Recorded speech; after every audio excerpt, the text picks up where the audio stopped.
లేకపోతే వాటిని స్ప్రెడ్ చేయటం చేసే అంత వీక్ క్యారెక్టర్ కాదు బట్టి విక్రమార్క. వచ్చిన మాట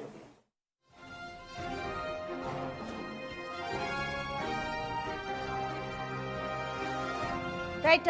బొగ్గు బ్లాక్ల టెండర్లకు సంబంధించి deputy CM Bhatti Vikramarka reaction ఇచ్చారు. బొగ్గు గనుల కోసమే అంటూ కథనం ఆంధ్రజ్యోతిలో రాశారు. డిప్యూటీ సీఎం ప్రమేయం ఉందని ఎలా రాస్తారు అంటూ ఆయన ప్రశ్నించారు. ఆస్తులు అనుభవించేందుకు హోదా కోసం రాజకీయాల్లోకి రాలేదు. 30 ఏళ్ల రాజకీయ చరిత్ర నాది. ఒక లక్ష్యం కోసమే రాజకీయాల్లోకి వచ్చాను. ఆత్మ గౌరవంగా బతకాలనే రాజకీయాల్లోకి వచ్చాను. వాస్తవాలు తెలియకుండా మంత్రుల వ్యక్తిగత ఇమేజ్ను దెబ్బతీసేలా కథనాలు రాయడం ఎంతవరకు సమంజసం అంటూ ఆయన ప్రశ్నిస్తున్నారు. కట్టుకథలు అల్లి రాశారు. రాసిన ఆయనకు ఎవరి మీదనో ప్రేమ ఉండొచ్చు. నేను గాలికి రాలేదు. 30 ఏళ్ల రాజకీయం నాది. ఈ బాధ్యతలో ఉన్నంత వరకు ఏ గద్దలను కూడా ఇటువైపు రానివ్వను అంటూ భట్టి మాట్లాడారు. మీడియా సంస్థల మధ్యలోకి ప్రజాప్రతినిధుల్ని లాగొద్దు. ఆస్తులు వనరులు అన్ని కూడా అందరికీ దక్కాలి అంటూ భట్టి వ్యాఖ్యానించారు. టెండర్లు రద్దు చేయమని సింగరేణిని ఆదేశించాను. వైఎస్ మీద కోపంతో నాపై రాశాడు అంటూ చెప్పుకొచ్చారు. రాధాకృష్ణ నేను ఈ విషయంలో చూసుకుంటాం. బట్ మీడియా ముందుకు వచ్చిన ఉద్దేశం ఏంటంటే ప్రజలకు వాస్తవాలు తెలియాలి. మంత్రుల మధ్య పంచాయతీ పెడతామంటే కుదరదు. ఏ ఛానల్ అయినా సరే వ్యక్తిగత ఇమేజ్ను దెబ్బతీయొద్దు. చిల్లర కథనాలకు ఎవరూ భయపడేది లేదు అంటూ భట్టి మీడియా ముందు స్పష్టతనిచ్చారు. ఈ సందర్భంగా విలేకరులు అడిగిన ప్రశ్నలకు కూడా ఆయన సమాధానం చెప్పారు.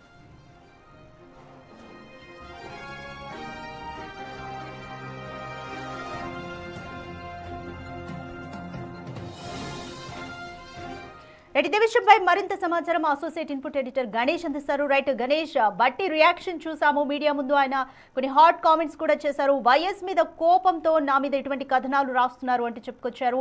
ప్రజలకి క్లారిటీ ఇవ్వాలి అని అనుకుంటున్నాను. బొగ్గు బ్లాక్ టెండర్లకు సంబంధించి కేంద్ర ప్రభుత్వ నిబంధనల ప్రకారమే జరగాలి అని ఆదేశించామే తప్ప ఇందులో ఎటువంటి దురుద్దేశం లేదంటూ కూడా ఆయన స్పష్టతనిచ్చారు. సో న్యాయపరంగా లీగల్గా ఆయన మనం ముందుకెళ్తారా? ఏ విధంగా ఉండబోతుంది అనుకోవచ్చు?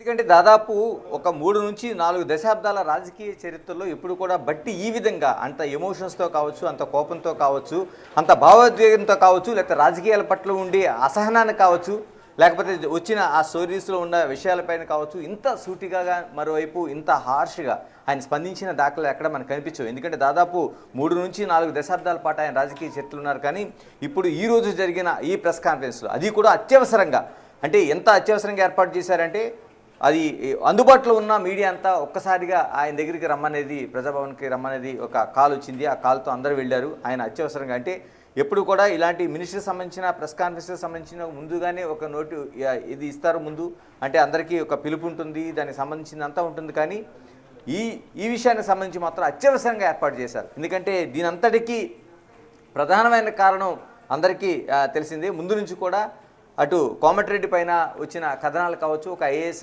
అధికారితో లింక్ పెట్టిన కథనాలు కావచ్చు, దానిపైన అనేక చర్చలు జరిగినాయి, అరెస్టుల వరకు వెళ్ళింది ఆ ఛానల్ పైన. దాని తర్వాత అంటే ఎన్టీవీలో వచ్చిన కథనాలు, ఎందుకంటే మనం వచ్చింది కాబట్టి ప్రజలకు ఒక క్లారిటీ ఇవ్వాలి కాబట్టి ఎన్టీవీలో వచ్చిన కథనాలు ఏవైతే ఉన్నాయో ఆ కథనాలపైన ఐఏఎస్ అధికారుల సంఘం స్పందించింది. ఆ తర్వాత పోలీసులు దానిపైన యాక్షన్ తీసుకున్నారు. ఆ యాక్షన్లో భాగంగా కొందరు విలేకరులు అదుపులోకి తీసుకున్నారు. దానిపైన కోర్టుకి తీసుకెళ్ళడం, తర్వాత వాళ్ళకి బెయిల్స్, ఇవన్నీ కూడా నడిచినాయి. ఇవన్నీ తర్వాత మరోవైపు మరో ఛానల్గా ఉన్న ఏబిఎన్ నిన్న ఒక కథనాన్ని, అంటే స్వయంగా దానికి ఉండే చీఫ్ ఎడిటర్గా ఉన్న ఆయనే, దానికి మేనేజింగ్ ఎడిటర్గా ఉన్న ఆయన ఒక కథనాన్ని రాధాకృష్ణ దాన్ని తీసుకొచ్చారు, తెర ముందుకు తీసుకొచ్చారు. ఈరోజు కూడా ఆయన పేపర్లో కూడా, ఆంధ్రజ్యోతి పేపర్లో దానికి సంబంధించిన విషయాలను తీసుకొచ్చారు. ఇప్పుడు దీంతో ఇప్పటివరకు జరిగింది ఒకటైతే ఇప్పుడు తెర వెనుక ఏం జరిగింది ఎప్పుడు కూడా మనకు 2 విధాలుగా చూడాలి. అంటే న్యూస్ బిహైండ్ ది స్టోరీ అనేది చాలా వరకు జర్నలిస్టులకి కీలకంగా ఉంటుంది. అంటే వార్త వెనుక కథ ఏంటి అనేది కూడా చాలా వరకు చూస్తుంటాం. అలాంటి కథలు ఇప్పుడు మనం జరుగుతున్న ఇష్యూలో మనకు ప్రత్యక్షంగా చూడగలుగుతున్నాం. ఎందుకంటే ఒకళ్ళు వార్త వేస్తే ఆ వార్త వెనక ఈ కథ ఉందనేది ఆంధ్రజ్యోతి వేసింది, ఎన్టీవీ వర్సెస్ ఆంధ్రజ్యోతిలో. కానీ ఇక్కడ మనం ప్రస్తావనలోకి తీసుకుంటే ప్రధానంగా ఏదైతే ఇప్పుడు ఈరోజు బట్టి స్పందించారో, అంటే నైనీ కోల్ ఏదైతే ఆ సింగరేణికి సంబంధించిన ఒక కాంట్రాక్టుకు సంబంధించిన ఇష్యూ అంతా జరుగుతుందని చెప్పారు. కాబట్టి ఈ ఇష్యూ కాదనేది బట్టి స్పందించిన తీరు చూస్తుంటే చాలా ఆగ్రహవేశాలు. ఆయన చాలా వరకు చాలా సున్నిత మనస్కుడిగా ఉంటారు, చాలా వరకు తక్కువ మాట్లాడతారు, ఇంత హార్ష్గా మాట్లాడిన సందర్భం ఎక్కడ కనిపించవు. కానీ ఈరోజు ఆయన మాట్లాడింది నీచ నికృష్ట రాజకీయాలు అనే పదాన్ని, అంటే దాదాపు 30 నుంచి 40 సంవత్సరాలు రాజకీయాలు ఉన్న తర్వాత ఆయన మొట్టమొదటిసారిగా ఈ పదాన్ని ఉపయోగించుంటారు. ఎందుకంటే నీచ నికృష్ట రాజకీయాలు ఈ విధంగా చేస్తున్నాయి, నేనంత వీక్ పాయింట్ ఉండేవాడిని కాదు. ఎందుకంటే కోల్మన్ వివాదంలో డిప్యూటీ సీఎం ఆ ప్రమేయం ఉందనేది వార్తలు వచ్చినాయి కాబట్టి దీనిపైన వేసింది ఒక దాంట్లో వచ్చింది కాబట్టి దీనిపైన ఆయన తీవ్రంగా స్పందించారు. బొగ్గు గనుల కోసమే చేశామన్నది ఆ కథనాలని పూర్తిగా ఆయన ఖండించడంతో పాటు డిప్యూటీ మేయర్గా నా ప్రమేయం ఎలా ఉంటుందని ఏ ఆధారాలతో మీరు బయటకు వచ్చి వార్తలు రాస్తారనేది ఆయన నిలదీశారు. అంటే చాలా వరకు మీడియా అనేది ఒక చెప్పేటప్పుడు అంటే ఏదైనా ఒక కథనాలు రాసేటప్పుడు కానీ మీడియాలో ప్రసారం చేసేటప్పుడు కానీ ఖచ్చితంగా దానిపైన ఒక వివరణతోనో ఆధారాలతో రాయాలి, కానీ ఇది నిరాధారమైనది అని చెప్తూనే మరోవైపు ఆస్తులు అనుభవించడం కోసం రాజకీయ హోదాలు అనుభవించడం కోసం నేను ఏనాడు రాజకీయాల్లోకి రాలేదు. ఒక లక్ష్యం కోసం, ఒక రాజకీయ లక్ష్యం కోసం మాత్రమే నేను రాజకీయాల్లోకి వచ్చాను. ప్రధానంగా ఆత్మగౌరవంగా బ్రతకాలని, ఆత్మగౌరవం పోరాటంలో భాగంగా నేను రాజకీయాల్లోకి వచ్చాననేది ఆయన వ్యక్తిగతంగా కూడా అంటే ఒకటి ఆ కథనం అనేది దాన్ని చూసిన తర్వాత ఆయన రాజకీయాల్లో నేను ఎందుకు వచ్చాను, నేను ఏ విధంగా చేస్తున్నాననేది కూడా వివరణ ఇచ్చుకునే ప్రయత్నం అయితే చాలా వరకు చేశారు. అందుకనే వాస్తవాలు తెలియకుండా మంత్రులపైన కథనాలు ఎలా రాస్తారనేది ఆయన నిలదీస్తూ వచ్చారు. అంటే కట్టుకథలుగా ఆయన దీన్ని కొట్టిపారేశారు. మరోవైపు చాలా వరకు ఎక్కువ కామెంట్స్ కూడా చేశారు. ఎందుకంటే ఆ కామెంట్స్ జోన్కి మనకు వెళ్ళకపోయినా ఆయన చాలా హార్ష్గానే ఆ పత్రిక పైన కావచ్చు, లేకపోతే ఆ మీడియా పైన కావచ్చు, వచ్చిన దాని కథనాల పైన కావచ్చు, చాలా హార్ష్గానే ఆయన దాన్ని స్పందించారు. అంటే ఇలా నేను ఎప్పుడు గాలికి రాలేదు, అంటే రాజకీయాల్లో చాలామంది గాలికి కొట్టుకొచ్చింది అనుకుంటున్నారు. నేను దాదాపు 4 దశాబ్దాల పాటు రాజకీయాల్లో ఉన్నాను. 40 ఏళ్ళ పాటు ఒక ఆత్మగౌరవం కోసం, ఆత్మ పోరాటం కోసం ఇలాగ నేను వచ్చిన వాడిని రాజకీయాల్లోకి. ఇంత బాధ్యతతో ఉంటానని చెప్పడం ప్రయత్నం అయితే ఆయన పూర్తిగా చేశారు. ఈ కథనాలన్నింటినీ కూడా వచ్చిన తర్వాత మీడియా సంస్థల మధ్యలో ప్రజాప్రతినిధులు అంటే ఒక 2 మీడియాలు ఆయన తేల్చి చెప్పింది ఏంటంటే 2 మీడియాల మధ్యకి ప్రజాప్రతినిధులు రాగద్దు. మీకు ఏదైనా రాజకీయాలు ఉంటే మీరు చూసుకోండి మీడియా ప్రతినిధులుగా, కానీ మమ్మల్ని రాజకీయాలకు లాగద్దని.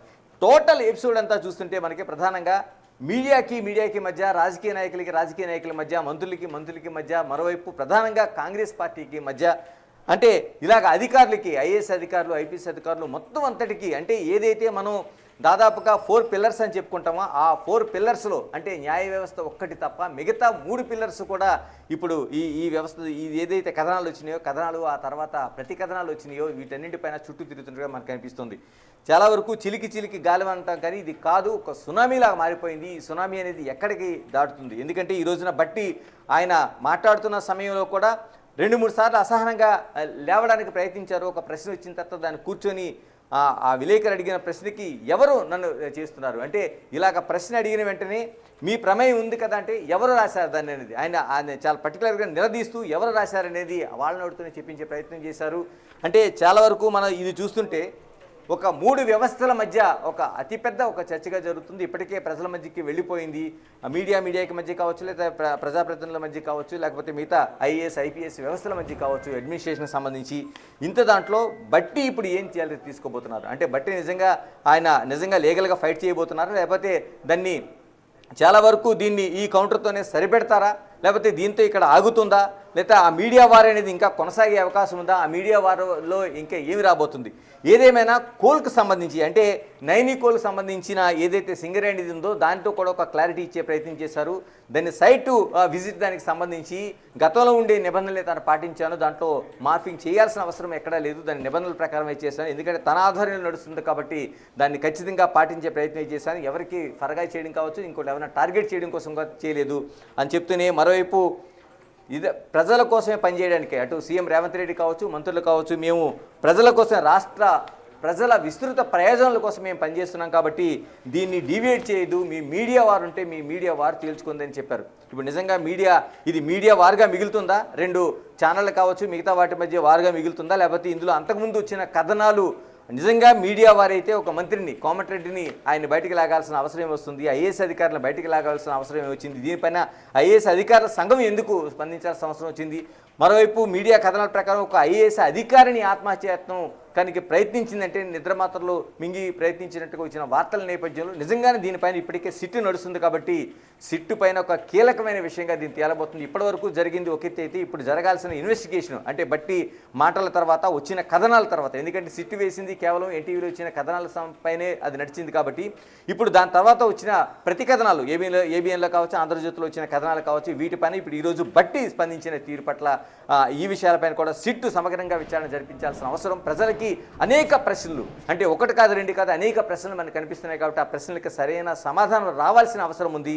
మరోవైపు దీంట్లో కోమటిరెడ్డి స్పందన, ఎందుకంటే ఇప్పటివరకు ఆయన నేను తన కొడుకు చనిపోయినప్పుడు ఎంత బాధపడ్డానో తన పైన కథనాలు వచ్చినప్పుడు కూడా అంతే బాధపడ్డానని ఏకవాక్యంతో చేసిన ఈ రోజున వస్తున్న కథనాలు కావచ్చు, బట్టి విక్రమార్క ఇచ్చిన దీంతో పాటు కావచ్చు, ఇవన్నీ వచ్చిన తర్వాత దీనిపైన ఖచ్చితంగా కోమటిరెడ్డి వివరణ కోసం అంతా ప్రజలంతా ఎదురు చూస్తున్నారు. దాన్ని ఇవ్వాల్సిన అవసరం కూడా కనిపిస్తుంది. ఈరోజు ఎక్కడైతే సమ్మక్క సారక్క జాతర దగ్గర ఆ ప్రాంతంలోనే ఆ మేడారంలో ఈరోజు కేబినెట్ సమావేశం మొట్టమొదటిసారిగా అంటే మొత్తం కేబినెట్ చరిత్రలోనే, అంటే ఉమ్మడి ఆంధ్రప్రదేశ్ కావచ్చు లేకపోతే తెలంగాణ రాష్ట్రం ఏర్పడిన తర్వాత కావచ్చు, కేవలం ఇది ఒకే సందర్భంలో ఇక్కడ ఈరోజు క్యాబినెట్ జరుగుతుంది కాబట్టి సాయంత్రం నుంచి ఈ క్యాబినెట్లో దీనిపైన ఆ మంత్రుల మధ్య ఏమైనా ఒక చర్చ వచ్చే అవకాశం ఉంది అనేది కూడా ఒక చర్చ జరుగుతుంది. దీనిపైన ఏం క్లారిటీ ఇవ్వబోతున్నారు, ఎందుకంటే సీఎం సమక్షంలోనే ఇద్దరు మంత్రులు కోమటిరెడ్డి కావచ్చు లేకపోతే ఇప్పుడు ఏదైతే వివరణ ఇచ్చిన బట్టి ఉప డిప్యూటీ సీఎం బట్టి విక్రమార్క కావచ్చు, వీళ్ళిద్దరు కూడా అక్కడే ఉంటారు కాబట్టి మిగతా మంత్రులు దీనిపైన ఇప్పటివరకు జరిగింది ఐఏఎస్లు పోలీసులు మీడియా దాని చుట్టూ తిరుగుతుంది, ఒక చట్టం దాని పరిధి దాని చట్టం తన పని తాను చేసిపోతుందని. కానీ ఇప్పుడు బట్టి విక్రమార్క స్పందించిన తర్వాత ఇది రాజకీయంగా ఉంది కాబట్టి కాంగ్రెస్ పార్టీలోన పూర్తిగా, ఎందుకంటే ఆ జరుగుతున్న ఏదైతే ఒక ఈరోజు క్యాబినెట్ ఉందో క్యాబినెట్ తర్వాత లేకపోతే ముందా ఏం జరగబోతుందనేది ఒక ఉత్కంఠత అయితే మాత్రం మనకి కనిపిస్తోంది. రైట్ గణేష్, భట్టి మాట్లాడిన మాటలు కూడా చూసాం. 30 ఏళ్ల రాజకీయం నాది, ఈ బాధ్యతలో నేను ఉన్నంత వరకు కూడా ఏ గద్దలను కూడా ఇటువైపుకు రానివ్వను అంటూ ఘాటుగా స్పందించారు ఆయన. సో ఈ వ్యాఖ్యల్లో సీరియస్నెస్ ని ఎంతవరకు చూడాలి, నెక్స్ట్ స్టెప్ ఏం తీసుకుంటారు అని అనుకోవచ్చు?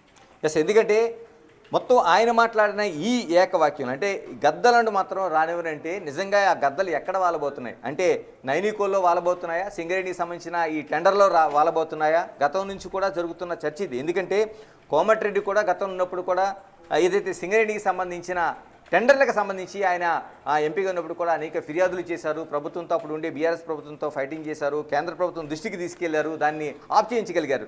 2-3 పర్యాయాలు ఆయన ఈ ఏదైతే సింగరేణికి సంబంధించిన నైనికోలుకు సంబంధించిన టెండర్లను ఆప్ చేయించగలిగారు. కాబట్టి ఇప్పుడు ఆ నేపథ్యంలో జరుగుతున్న యుద్ధంగా ఇది బయటికి ప్రజల ముందుకు వచ్చింది. కాబట్టి దీన్ని ఆయన చేసిన ఏదైతే మాటలు ఉన్నాయో ఏ గద్దలను కూడా రానివ్వనంటే ఈ సింగరేణి పైన ఎంతమంది గద్దలు ఉన్నారు, ఎంతమంది దీన్ని ప్రయత్నాలు చేస్తున్నారు అంటే దీన్ని తీసుకోవడానికి. ఎందుకంటే 1 కాదు 2 కాదు 25 సంవత్సరాల పాటు 100 కోట్ల రూపాయలు ఆదాయం వచ్చే ఒక వనరుగా దీన్ని నైనికోల్ సింగరేణిని చూడాల్సిన అవసరం ఉంది. కాబట్టి ఆ కాంట్రాక్ట్ని 100 కోట్ల రూపాయలు వచ్చే అంటే దాదాపు 2.5 దశాబ్దాల పాటు అనుభవించడానికి ఉండే అతిపెద్ద టెండర్గా దీన్ని చూస్తున్నారు. కాబట్టి ఎంతమంది గద్దలు వాళ్తున్నారు, ఏ గద్దలు ఉన్నాయి, అసలు ఆ గద్దల్లోనే ఇంత రాజకీయ ప్రమేయంతో కావచ్చు, ఇంత కుట్రలకు కావచ్చు, లేకపోతే ఆయన చెప్పినట్టు నీచ నికృష్ట రాజకీయాలకి ఎవరు దిగుతున్నారనేది కూడా ఆ పదంలో ఆయన చెప్పాల్సిన అవసరం ఉంది. నిజంగానే పార్టీలో అంతర్గతంగా ఇప్పుడు ఈరోజు మీడియా ముందుకు వచ్చినా దానిపైన ఖచ్చితంగా క్లారిటీ ఆ పార్టీ తీసుకోవాల్సిన అవసరం కనిపిస్తుంది, ప్రజలకు క్లారిటీ చెప్పాల్సిన అవసరం ఉంది. ఏదేమైనా ఈ రోజు జరుగుతున్న కేబినెట్ సమావేశం, మేడారంలో జరుగుతున్న కేబినెట్ సమావేశంలో మిగతా అంశాలు ఏ రూపంలో వెళ్తాయో తెలియదు. కానీ ఖచ్చితంగా ఈ రోజున ఆయన వ్యాఖ్యలు, నిన్న వచ్చిన కథనాలు, మొన్న జరుగుతున్న పరిణామాలు ఇవన్నిటికీ కూడా ఒక కరెక్ట్ సమాధానం అనేది ఈ రోజు దొరికే అవకాశం అయితే కనిపిస్తుంది. రైట్ గణేష్, ఇప్పుడు భట్టి విక్రమార్క మెన్షన్ చేసిన సదరు మీడియా సంస్థ తన కథనాలకు సంబంధించి ఈ వ్యాఖ్యల నేపథ్యంలో ఎంతవరకు స్టాండ్ తీసుకుంటుంది అని అనుకోవచ్చు? ఎటువంటి ఆధారాలు ఉండబట్టే కథనాలు రాశాము అని చెప్పుకుంటుందా, లేకపోతే ఏ విధంగా ఉండబోతోంది? ఎస్, ఎందుకంటే వాళ్ళ దగ్గర ఆధారాలు ఉండొచ్చు, ఉండకపోవచ్చు, లేకపోతే ఉన్నదాని ప్రకారం. ఎందుకంటే పోలీసులు ఆల్రెడీ సిట్ ఇన్వెస్టిగేషన్ జరిగింది, 2 సీనియర్ రిపోర్టర్లను అదుపులోకి తీసుకున్న తర్వాత వాళ్ళని విచారించారు, వాళ్ళ స్టేట్మెంట్స్ రికార్డ్ చేశారు, దాన్ని కోర్టుకి సబ్మిట్ చేశారు. కోర్టు అయితే వాళ్ళకి బెయిల్ మంజూరు చేసింది. కానీ టోటల్గా సిట్ అనేది అక్కడతో ఆగదు, తర్వాత ఫర్దర్గా ఇన్వెస్టిగేషన్ అంతా జరుగుతుంది. కాబట్టి ఎక్కడ మీడియా సంస్థ దగ్గర ఉన్న ఆధారాలు ఏంటి, ఇప్పటికే ఏదైతే అంత ముందుగా ఆ కథనాలు ప్రచురించిందో ప్రసారం చేసిందో ఎన్టీవీ, దానికి సంబంధించిన కోమటిరెడ్డికి సంబంధించిన కావచ్చు, ఐఏఎస్ అధికారిని అన్న ఆ పేరు ప్రస్తావించకపోయినా ఆ కథనాలు కావచ్చు, వాటిపైన ఇప్పటికే సిట్ ఎన్టీవీ ఆఫీస్కి వెళ్ళింది. ఆఫీసులో ఉండే ఎక్కడి నుంచి టైప్ చేశారు, ఎక్కడి నుంచి వచ్చింది, ఎవరు దాన్ని టైప్ చేశారు, ఎవరెవరి దగ్గరికి వెళ్ళింది ఏంటనేది అనేక రూపాల్లో వాళ్ళ ఆధారాలను కూడా సేకరించింది సిట్టు. అందుకు సంబంధించిన కంప్యూటర్స్ కావచ్చు, హార్డ్ డిస్క్లు కావచ్చు, వీటిని సేకరించింది. ఎందుకంటే ఇవన్నీ కూడా ఎన్టీవీయే డైరెక్ట్గా ప్రసారం చేసింది. అయితే దీని తర్వాత సిట్టు విచారణలోన ఏ విధంగా ఉండబోతుంది అంటే ఇవన్నీ ఆధారాలు తీసుకున్న తర్వాత ఏదైతే సీనియర్ రిపోర్టర్ల దగ్గర నుంచి కూడా వాళ్ళ స్టేట్మెంట్స్ని రికార్డ్ చేశారు. ఈ స్టేట్మెంట్స్లోని ఏమి ఇచ్చారనేది కూడా ఒక ఇతిమితిగా ఉంది. ఎందుకంటే స్టేట్మెంట్స్ ఇచ్చిన తర్వాత వాళ్ళు నిజంగానే వాళ్ళగా వచ్చిన ఆధారాలతో కథనాలు రాశారా, లేకపోతే మిగతా ఎవరైనా దాన్ని సమాచారం ఇస్తే రాశారా, ఆ సమాచారం ఎంతవరకు నమ్మారు, అందులో ఉన్న ఆధారాలు ఏంటనేది కూడా సిట్టు సేకరిస్తుంది. కాబట్టి దీనికి తోడు ఈ రోజు వచ్చిన కథనాలు అంటే నిన్నటి నుంచి ఈ రోజు జరుగుతున్న అంటే ఎన్టీవీ గతంలో ఉండే కథనాలు కాకుండా ఏబిఎన్ ఇచ్చిన కథనాలకి దానికి కూడా ఒక నిజంగా ఇప్పుడు సిట్టు జరుగుతున్న సమయంలోన ఈ రోజున ఈ వార్తలు వచ్చినాయి. కాబట్టి సిట్టు దీనిపైన కూడా దృష్టి సారించే అవకాశం ఉంది. వీళ్ళకి వచ్చిన దాంట్లో అంటే నైనికోలు సింగరేణి దాంట్లోనే నిజంగా ఈ రూపంలోనే బయటకు వచ్చిందా, ఈ వివాదాలన్నీ అందుకే జరుగుతున్నాయా, అందులో సింగరేణి దానికి సంబంధించి కోమటిరెడ్డి అంతకుముందు ఫైట్ చేశారు కాబట్టి ఆయన టార్గెట్ చేయాల్సిన అవసరం వచ్చిందా, ఆ మీడియా సంస్థకి ఎందుకు అది వచ్చింది, దాంట్లో ఇప్పుడు ఏదైతే ఏబిఎన్ తీసుకొచ్చిన ఏదైతే చర్చ ఉందో అందులో బట్టి విక్రమార్క పేరును ఎందుకు ప్రస్తావించారు, ఇలాంటి వాటిపైన కూడా ఏబిఎన్ చేసిన కథనాలపైన కూడా సిట్టు ఆధారాలు సేకరించే అవకాశం ఉంది. వాళ్ళ దగ్గర ఏ ఆధారాలతో రాశారనేది అంటే 2 ఛానళ్ల మధ్య కూడా వాళ్ళు అంత గతంలో రాసిన వార్తలు కావచ్చు, ఇప్పుడు దీనికి కౌంటర్గా వచ్చిన వార్తలు కావచ్చు, ప్రసారాలు కావచ్చు, వీటన్నిటిపైన క్లియర్ కట్గా ఉండే ఆధారాలను సిట్టు సేకరించే అవకాశం ఉంది.